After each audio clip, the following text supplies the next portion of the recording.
Many of us wonder whether our family contains a really interesting story, a bit of sort of history that we didn't know.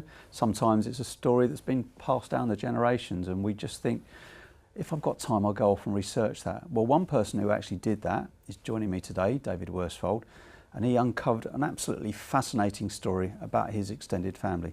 David, welcome, good to see you. So let's start with a simple bit. What is the story that you sort of discovered before we got into how you turned it into a book? Well, the story is about my wife's maternal grandfather, who was born in Galway in 1870 and spent 50 years in a British uniform. And it's a very rich and very varied life he lived. So let's talk about some of the challenges of writing. I mean, you know, you and I as journalists, we can knock out 500 words like that.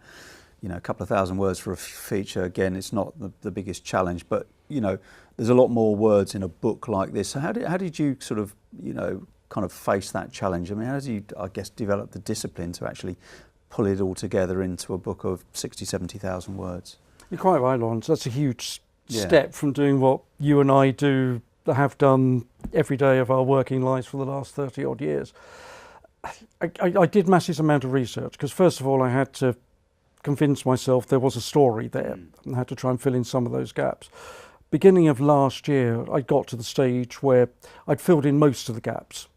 And I thought, you know, you've got to stop digging and start writing. So I made myself sit down and I thought, now, can I turn this into a book? Is there a strong enough narrative? Is there a good enough story here? And can I tell it?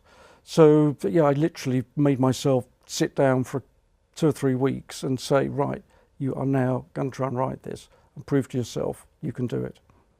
And once you've sort of completed the book, everybody has the chance to either self-publish or approach, independent professional publishers.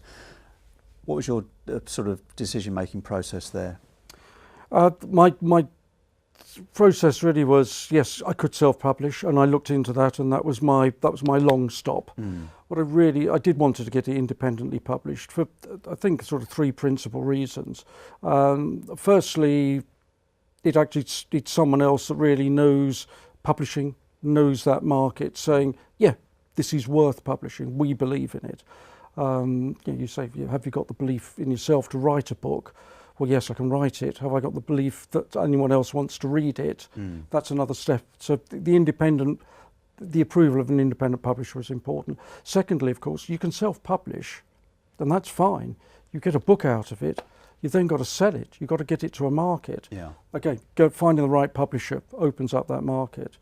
And then, of course, you've got the whole expertise in terms of production, design, and everything that you would have to learn from scratch if you were self-publishing. So trying to find an independent publisher was important. So your route there was you went to the London Book Fair in sort of 2015, having already researched it, seen who was there, and just made some appointments and met some relevant publishers.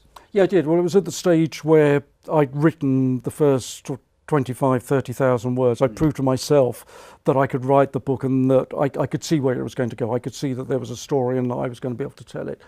And so I went to the London Book Fair, made lots of appointments with publishers and pitched it to them. And I ended up, very fortunately, being able to choose between 2. And I went with the one that I thought was going to suit the book the best. And I don't regret that. Okay, so just finally, what's the book called? Who's publishing it, and where can we get hold of it if somebody wants to buy a copy? Well, the book is called Fighting for the Empire. It's published by Sabrestorm, distributed by Casemate. It's on Amazon, so you can order it either through Casemate or Amazon or any quality bookshop. 19.99 hardback. Looks like it'd make a good Christmas present. Yes, it is hardback, and talked about going to the publishers and what you get. It is beautifully produced. They have done a wonderful job with the photographs. It's fantastically illustrated. It's very good quality. Well, David, good luck. Well done for achieving something most of us want to do but never get around to doing, and finding what a fabulous story. Thank you very much, Lawrence. Thank you.